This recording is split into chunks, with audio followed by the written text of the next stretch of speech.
double test run today, gear and apparel. Start with the apparel first. We've got the GOREWEAR Concurve GORE-TEX jacket here. A little bit of blustery conditions today. It's actually not that cold right now. Probably around 50, even a little bit above. It was raining pretty good earlier though. I do have some dirt on tap though. A few all-weather running trails up the hill there, so I am able to get out on something of the trails today, even though it rained heavily earlier. With the temps being definitely on the warmer side for this type of jacket. I will get to test the breathability aspect of it for now. The temperature is definitely on the warm side for what is a legit GORE-TEX jacket here. Well, let's see what we could do about that here. It is a little bit warm, breezy, but the air is not feeling too chilly, so I'm gonna get some air in there. There we go. Needed 2 hands for that. Dual zipper here in the Concurve. Love that in a jacket meant to be out in the elements, even warm elements. I've also got something special tucked underneath the jacket here. Running into a headwind now so you can see it. We've got the UltrAspire Mountain Racer. I've got a blottle hooked up here. I didn't take the time to adjust the length. A little bit loose here. Did add a little magnetic clip on this side, but I'm gonna have to tie this down, make a stop over here.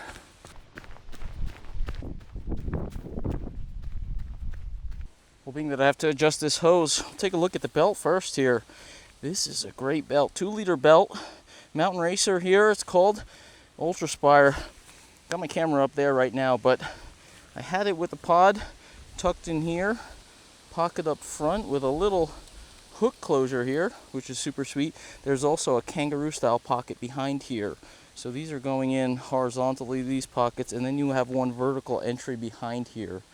On the side here, I've got the zip pocket, and I stored my camera housing in there for now. Plenty spacious for a phone. This is in fact where you would keep your phone or valuables, right in front there. I think it's cool to have it in the front there because a lot of runners, you want to have access to your phone. Having a zip pocket in the back, it's nice to have a zip pocket, period. But I think in the front for a phone size, it's pretty good. Check this out. You know how I love the blottle. In the rear, you've got one large kangaroo type pocket back here. And this is pretty much, it's very easy to stick the bottle in here. Again, this is an 800 milliliter, 27 ounce bottle here. And it goes in and out pretty quick. And it's held really well. The material is pretty strong and also stretchy enough to get the bottle in and out. I could probably fit even 2 bottles in here. Haven't tried that yet. The game-changing feature here, something I was thinking about and actually was going to suggest to Raid. They have ports here, or whatever that is, whatever you want to route here, whether it's their blottle, I'm sure they had that in mind, or anything else. Battery pack for a light, for example. They have ports on both sides. So that is totally awesome. I've got, I could have up to 27 ounces back here for a decent length run. And I do have to figure out how to route this. I think it's definitely too long. Like this is going way too far for sure. I don't need this length. It could be much shorter and then I could probably route it through here. I added this clip here. So if this was the appropriate length, I could probably stored under here some kind of way. For now, oh, didn't stop my watch. I'm gonna move this thing a little further back so that way the hose is not flopping around on me too much. So yeah, you've got the pockets there. You've got 2 massive storage pockets in here. I've got chapstick here, 1 gel, but you can see the size of these storage pockets, and I like the location right on the hip. Very solid and stable. You could see how many gels you could pile into here. Gloves, hats, extra stuff. Definitely you can pile that in here. You got a little bungee here to attach stuff on the front. There's a little pocket here. I'm not sure what would go in here. It's not super secure, but if it was tight, I think it's okay. There's this little flappy thing over here. I believe this is for the light bracket. There's a bracket for their lumen things. And I haven't seen a picture of this. I was looking at the product page for this belt, and I didn't see a picture, but I would assume the bracket fits in here some kind of way, and then you mount one of UltrAspire's awesome waist lamps on here. And again, you got a port on this side. You can run a battery cable right around to spare battery in the back and not have to worry about anything at all, which is pretty awesome. So let's get back on the run. Definitely a bit warm today for this jacket. I've got it fully vented outside of being completely open, but that is the awesomeness of having either a little clip here or a dual zip. I actually think I prefer the dual zip here. I have a lot of them with a little button there, but I think it's nice to be able to vary the amount that you have here. I have a Patagonia jacket like that. It's actually a pullover, so it doesn't go all the way down the bottom zipper, but you can kind of vary the opening in the top, maybe 2/3 of the jacket. So that works well. Here you can kind of keep the bottom flapping open, but if it was maybe windy and breezy around your neck, you could kind of zip this all the way up. Got my mic clip there now, can't do it right now. Also, with a waist belt setup like this, the dual zip is very convenient because you could see how easy I can just unzip the bottom and reach anything, anywhere around this belt. Another advantage of this type of setup in weather conditions, rain, cold, is that these jackets, you know, there's only so much you can do. Even the most breathable jackets, depending on how hard you're running, you're sweating them from the inside. They may be effective at keeping the cold rain off of you, the cold wind off of you, but you're still going to be wet on the inside. And the breathability factor, it's, you know, it's always hit or miss. Even the best ones, you're still going to be kind of managing moisture on the inside. And when you wear a vest, that's of course generating more moisture, more sweat all around your torso. When you have a waist belt here, it's kind of a little bit better because you're not sweating so much around your upper torso and having that moisture stick on the inside of the jacket. The Concurve jacket here is a 3-layer waterproof. You've got a moisture barrier, PFAS-free EPE membrane sandwiched within 100% nylon inner and outer layers, which are 100% recyclable. Breathability seems to be quite good so far. Like I said, it's probably low 50s right now. I can feel it's quite airy, especially now that I have it wide open. Feel a bit of moisture from the sweat on my base layer, but other than that, in 50-degree temps, being able to open it up like this is allowing good amount of airflow around my body. You can see it's starting to come down a little bit here, and of course the jacket is keeping any coldness from that off of me. Certainly will be more effective when it starts coming down a little bit more and a little bit colder.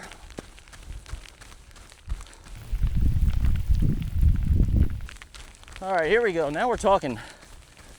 Getting a little bit of rain here. Let's see how we do with this jacket.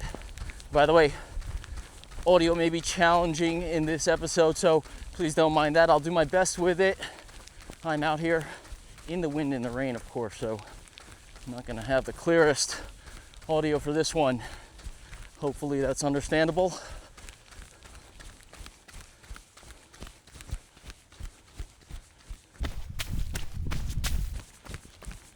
The hood behind me has got a magnet situation going on. There's a small little magnet on the hood itself and one on the rear of the jacket around the shoulder area, clasped together, keep the hood from flapping around.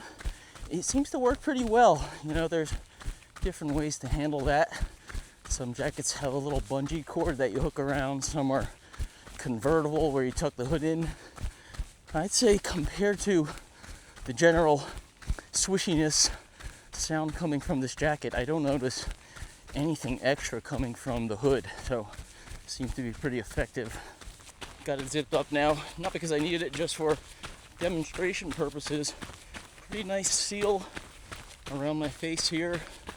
There is a bungee in the back, kind of tighten it up around there, but there are no bungees in the front here, so you can't really squeeze this down, but there's a little bit of a elasticity on both sides, and it's at least fitting me very well. I feel like I don't need those little tabby things hanging around. Pretty unnecessary here. It's a good fit. I'll typically have, if I'm running in colder weather with this type of jacket, I'll have a beanie or a hat cap like this up there. And if it's cold, I'll use a cap and a buff pulled over so rain will drip off the brim there. Seems to be very good here, but I can put it down right now. I mentioned the sound of the material a little bit.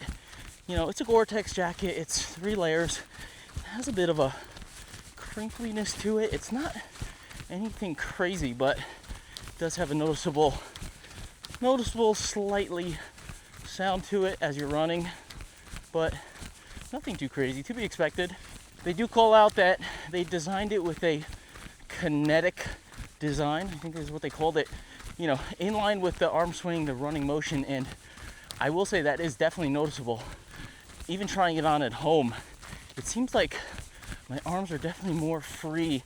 Sometimes in a rain shell or jacket, you can feel like you're fighting with the shoulders a little bit. Maybe they're too boxy and you don't have that free arm swing from the shoulders. That just feels more natural. This one, I almost feel like sometimes I have to take a look at it and double check that there's no kind of openings around there. There's not. It almost feels like I'm running, I have an on weather vest when I just want a little torso protection, and that's great obviously because your arms are free, and it really has a similar feeling to that. It just feels really nice and loose around the areas that are moving. Very comfortable on the run.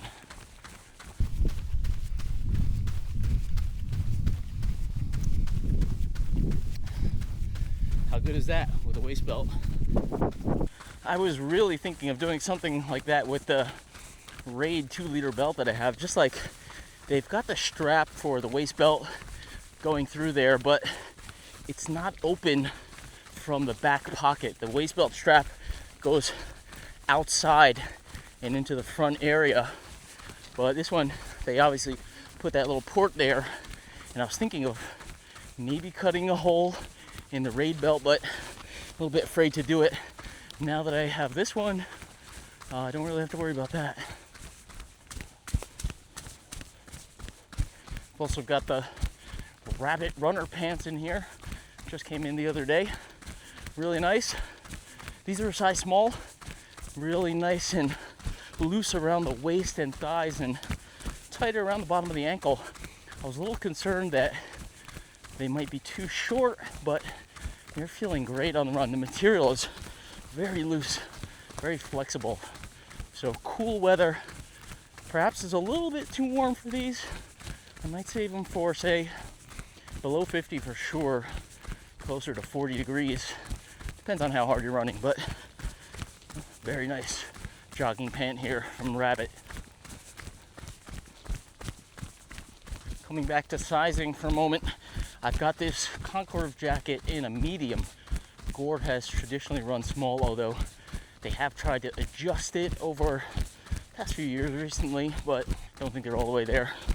I think it's okay for a medium. They do mention it is a slim fit for a medium, so for me, it's pretty good space and sizing with my jackets. I always want to err on the side of being roomy in case I got to put a vest underneath here. There's enough space for me to get a vest under here, but I'm really liking this waist pack set up here. I'm not sure if I had a pole quiver and the poles back there might be a little snug, but I'll have to test that out. Certainly enough room for a loaded vest without a pole quiver. I've got a size small for the Mountain Racer waist pack here. They list a small at 28 to 32, and I am at right about 30 inches at the waist. It's actually pretty loose and easy to get on, but it fits very securely with no bounce at all, which is pretty good. There's 2 bungee adjustments. This one right here, they're on both sides, and that cord is like right from here to here. So that's really, aside from picking the correct size, it's really only adjustment you can get to kind of tension the top area on both sides. But again, I'm like right in the middle of the size range and it feels great. No bounce at all. Got a decent size amount of fluid back there. Little camera thing, a few things. Feels pretty good. One feature about this jacket, perhaps controversial, or maybe depends on how you look at it. The cuffs, there's no Velcro. You've got an elastic here and they are pretty snug. I've got thin wrists and this is a size medium. I can imagine if you have got bigger arms or wrists, this could be a bit tight. For me, it's not an issue, but as you can see, the watch there, it's a little bit of a tight squeeze to get the cuff over the watch. It's a pretty big Enduro too, but most watches are good size nowadays. And of course, gloves. You gotta think about if you need to have your gloves under the cuff, that might be a little bit tricky. If again, you have bigger wrists or arms than me, which you probably have.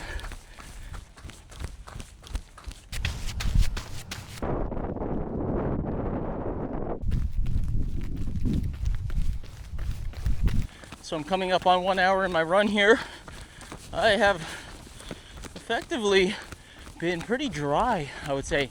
You may ask if I'm really testing the breathability of the fabric itself, but for me, what's the difference? I think pit zips are the most effective way to evacuate heat. So if I can effectively do the same here with this double zip, it doesn't make a difference to me. If it works, it works. But I will say, I don't feel any, again, I have a lot of airflow going through there, but it feels pretty dry around my arms. I don't feel clammy in the slightest. I had it zipped up for small portions, but it has been pretty good.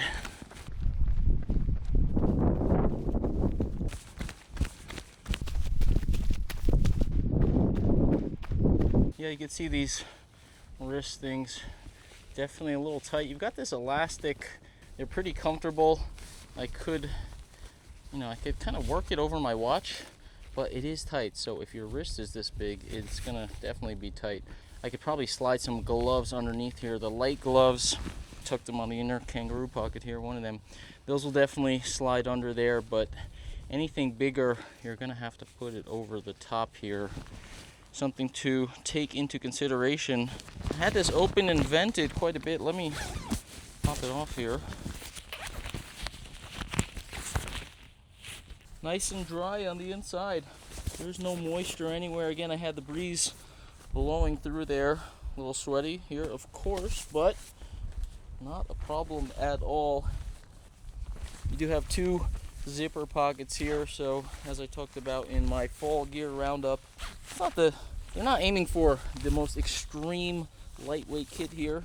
These pockets, I could have put my gloves in here, that would have been pretty good. Turn around here. Got the magnet holding my hood down, which finds it pretty easily and effectively. This doesn't flap around or make any additional noise than the jacket itself makes, so not a problem. That kinetic, hold on a sec, just feels very free in my shoulders. I don't notice any real restriction when I'm running. The shoulder motion, don't feel, sometimes you could feel like you're kind of pulling or fighting the rest of the jacket. Done a really good job here with this one. There is a cinch down here again. If you want to lock in that warmth, you can pull it here.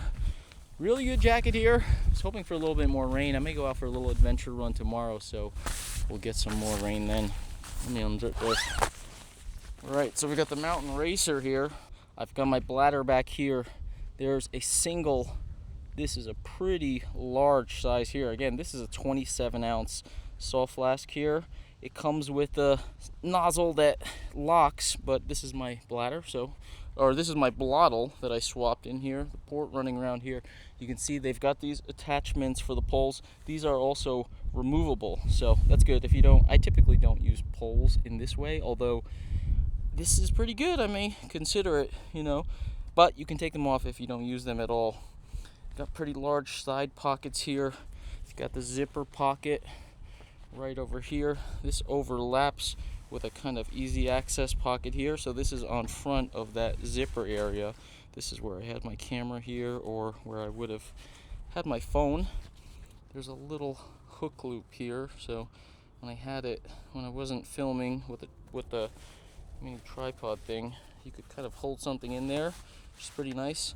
I guess you can tie something down with this bungee. Again, a little thing here, and I think this is where the light goes. So this would be great. I'm a big fan of waist lamps, and I've been using the UltrAspire one for my long ultras, and this would be great if you would potentially use this in a warmer ultra, or in combination with maybe a lighter weight vest up top, and have this, and then you've got your light situation right over here, and you can just route that battery hose through one of these ports, or even put the battery right up front here. You have a lot of options here. So I do have the Raid 1 liter belt in for test. Of course, the LF2L, this is definitely similar, more comparable to the 2 liter belt from Raid Research. Definitely gonna have to do a comparison between these two, because I really like that Raid belt, but there are good features in this here. There's definitely more pockets, there's more organization, and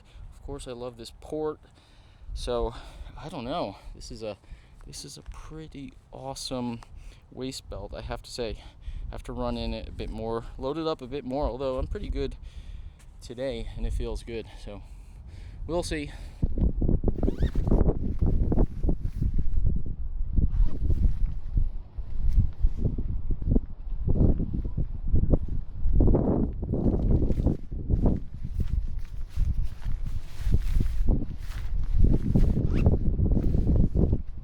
So thank you for tuning in once again. I hope you enjoyed this little feature look at what I think are two pretty awesome pieces of running kit here. You will of course be seeing more of these in my testing videos. I'll talk about them as I test them further, and probably throw them into some comparison reviews and end of year roundups. If you do enjoy my content, there are plenty of ways to help support the channel. I won't beat you over the head with them again, like I do at the end of every single video. It seems like they're all in the description below. If you watch any of my videos, just do me a favor, scroll down, take a read through of the description. There's probably a few items in there, a few links, that stuff you're going to purchase anyway. So if you do decide to purchase and you think my content has helped you in any way, maybe not this video, maybe some other ones, just click through those links. Doesn't cost you anything and kicks me a little bit back and helps keep the lights on, support the channel, and that kind of thing, yada yada. So I'll see you out on the trails, probably in this kit in rougher weather, hopefully, for my testing purposes, that is. See ya.